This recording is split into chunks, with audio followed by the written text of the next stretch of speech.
Hello everyone, it's Jordan. Welcome back to AfroLivity.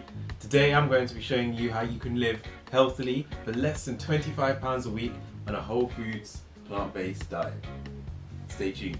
So first we have bananas. Now these are a staple in my diet and I feel like they should really be in anybody's diet if you're following whole foods plant-based, because they're great. They're packed with vitamins, packed with potassium, packed with starch, fiber, even a little bit of protein. Bananas are fantastic. They really are superfood and they should really be found in everybody's shopping haul. I could not live without them, and once you start eating more of them, I'm sure you'll feel the same. And the thing I really like about bananas is that they're extremely cheap too. If you go to Tesco, you can pick up a kilogram for about 6-7. You can pick up a kilogram for about 76p, and if you're eating maybe 1 or 2 a day, you know, you're probably spending close to about 20p a day on just bananas, which can serve as a breakfast, a topping for your lunch, even a post-dinner snack. And you're going to stay healthy, you're going to keep your gut in good shape. It's just brilliant stuff, so do not sleep on bananas yet. Don't play yourself. Still on the topic of fruit, I've got some red grapefruits here. I like them just as a little vitamin C boost. It's really good to make sure that your stomach is full of vitamin C once you start eating your main dish, which has probably got some iron in it, because once you eat plant-based iron, vitamin C in the gut can actually improve absorption of that iron. You can have freshly squeezed orange juice. Broccoli's got vitamin C, most greens have got vitamin C, some of which I'm going to talk about later. There's so many ways of getting that blend into your diet. The red colour from the grapefruit, that sort of vibrant, attractive look, is given by carotenoids, and those are really great for vitamin A. They protect your skin, they keep you really healthy, and they're just so useful in the body. So make sure you're getting lots of foods that are really bright and really colourful, because their benefits are so understated. So I really love grapefruit. You love it, I love you. Okay, so just moving on from some of the fruit, let's take on the veg. So I've got my leafy greens here. I've got some organic spinach and organic curly kale. I picked them up in Tesco. I really enjoy getting these. I can taste the difference with the organic. Sometimes food is marked organic and you know, you buy it because it's probably better for local farmers and fewer artificial pesticides. But sometimes the flavour's a bit lacking, or it may even be worse than the sort of standard value. But I find this kale and this spinach, it's not as soggy as the other ones you get in the supermarket. It's got a bit of extra crunch. It's just nicer, really. So I don't mind paying a little bit extra to get it, and it's organic, so it's healthier too. These leafy greens are extremely versatile as well. It's not just about salad. You can throw them into your favourite smoothie, into your favourite dish as just a little stir fry, for example. Maybe have it with some pasta, rice, whatever you like. There's so much you can do with these things. The possibilities are endless. There's so many recipes out there online, so check them out. Make sure this is part of your weekly shop.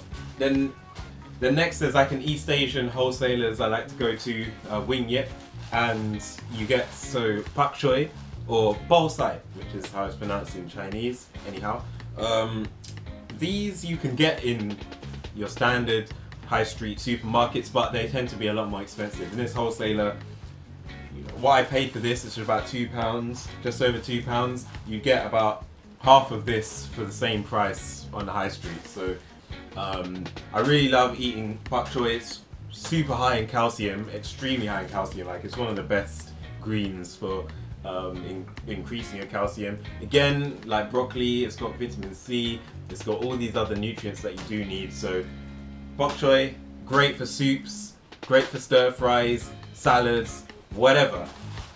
If you've never had it before, have it. And if you're already eating it, then you're already on the right path and you already know how the thing's at.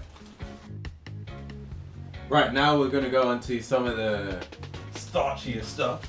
So I've just taken out a couple of organic potatoes from the bag, just because I've used most of the bag and there's no point showing an empty one.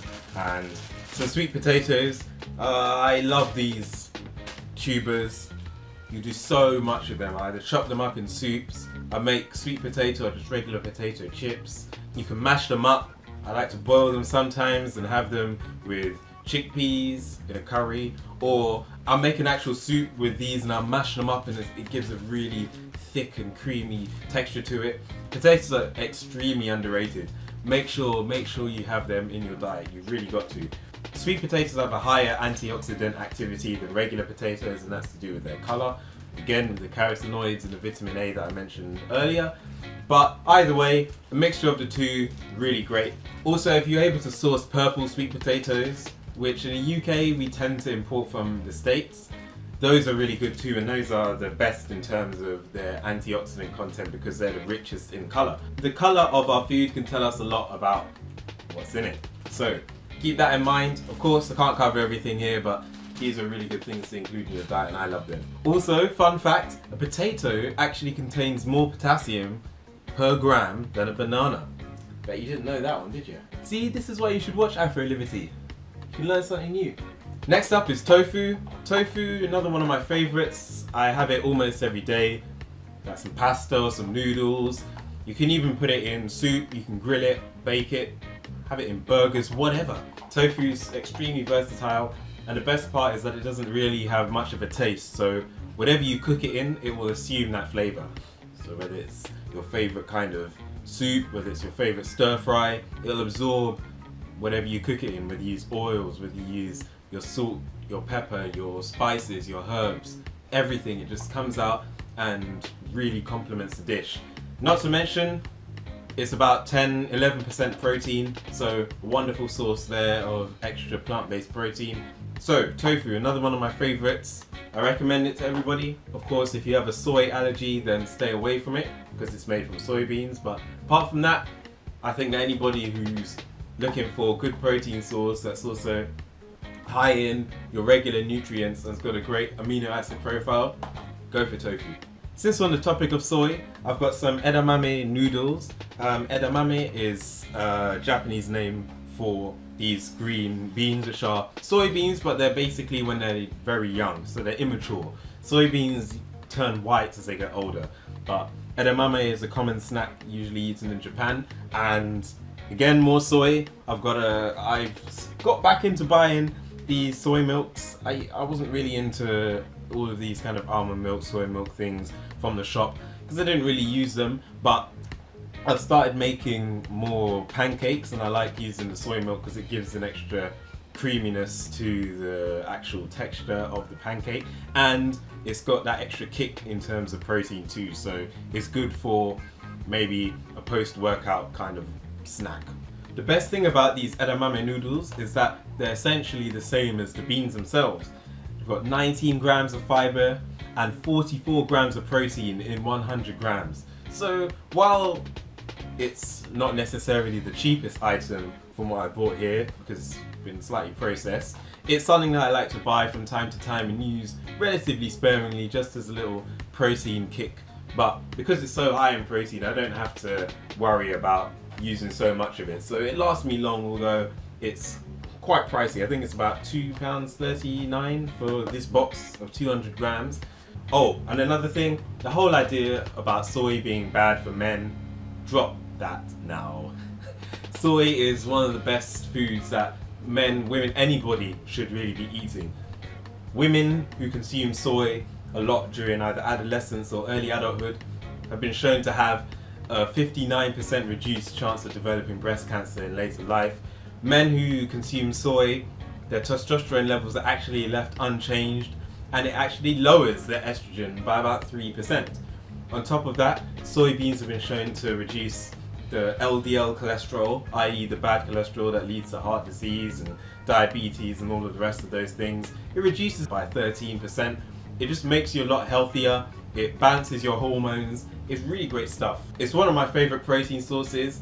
If it's not one of yours, I recommend including it. It's probably got one of the best amino acid profiles of all beans anyway. So eat more soy.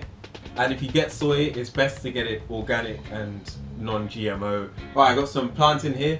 I honestly cannot believe how much these have ripened in about 24 hours. I bought 4 of these yesterday and they were pretty much all yellow. Some of them, they weren't even that soft either, but now they've just ripened so quickly. I think it's because I kept them all together in the bag. They speed up each other's ripening process. Plantain, a great culinary fruit. So versatile, you can get it into many of your recipes. I even made a pizza using them, so check that video out if you haven't seen it already. You can boil it, fry it, bake it, whatever.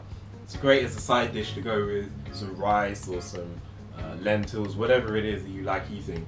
So plantain, really cheap, really flavoursome, really great. And the big ones. I've got my red lentils here, and I've got some mung beans. These are my whole foods. I really recommend everybody have whole foods in their diet. These are the things around which you should be basing your diet. Base it around the lentils, the chickpeas, the brown rice, the grains, the quinoa, the buckwheat. Get that stuff in because it gives you foods that are rich in carbohydrates, which we need to fuel ourselves. Don't listen to these people who talk about these silly low carb diets. You're just going to make yourself low in energy and really sick. They're full of the carbohydrates that we need to fuel our body. They've got the resistant starch that's really great for your digestive system. It allows you to produce loads of healthy byproducts that will actually flow through your body and clean up any stress, clear up inflammation, just keep you healthy and fighting fit. They're full of protein. They're very high, like these beans, 24% protein. These lentils are 26% protein. They've got more protein in them per gram than beef, and no cholesterol either. So really make sure that you're eating more of these things. They're the unspoken superfood of the world. The healthiest people in the world have a huge intake of beans. You know how they say don't skip leg day? Well, when you're in the kitchen, don't skip bean day. And finally there's broccoli.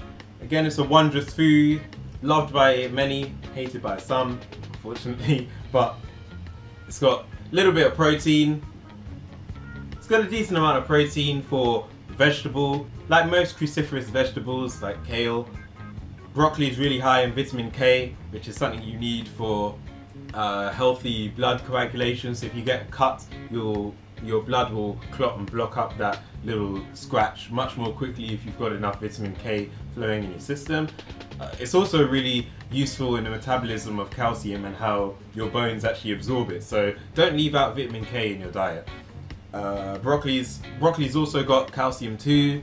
As I said earlier, it's got vitamin C, anti-inflammatory benefits. It keeps your gut healthy. It'll keep your body healthy. It's just something that you've got to be eating a lot of. Unfortunately, in the shop they always cut these leaves off, but these leaves, if you can never buy broccoli with the leaves, keep them on. Like chop them up in a salad or steam them, because they have essentially the same nutritional profile as the broccoli, so it would be a bit of a shame to throw it all away and waste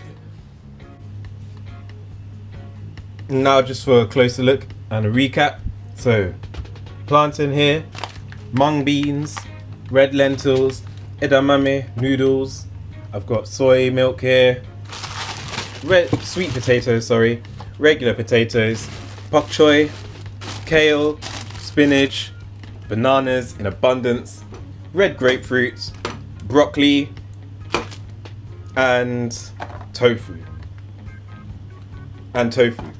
So again, this is not exhaustive. Every week I'll probably have something different. One week I'll buy some rice if I've run out of my larger bag. I'll top up with some other veg here and there. And then back to the soy. Another reason why I feel like people should really be having soy, particularly the milk and the actual products, because it's often pitted against dairy. Like, oh, you should have dairy milk instead of soy milk. But if we're talking just from a health perspective, dairy milk has actually got mammalian estrogens. Soy milk has got phytoestrogens, which are basically plant-based estrogens, which can have an effect in the body in terms of how they respond, but they're nothing like mammalian estrogens. As I said before, soy can actually help reduce estrogen in men and maintains our testosterone. It's great as a preventative food for kidney disease and cardiovascular health. It's great for circulation and all of these things. Whereas dairy milk, which is often touted as a better version of soy, the mammalian estrogens in there actually decrease testosterone and increase estrogen, and unfortunately, that hormone imbalance is often linked to a lot of basically reproductive or hormonal diseases, like problems with your prostate or breast cancer or even endometriosis. These are the sort of things that you get from mammalian estrogens, and people often think that that's what happens when you eat soy, but it isn't. So that's just to clear up any sort of misconceptions that people still have about the hormones. But anyway, I hope you enjoyed the video and check out the next one. Bless up.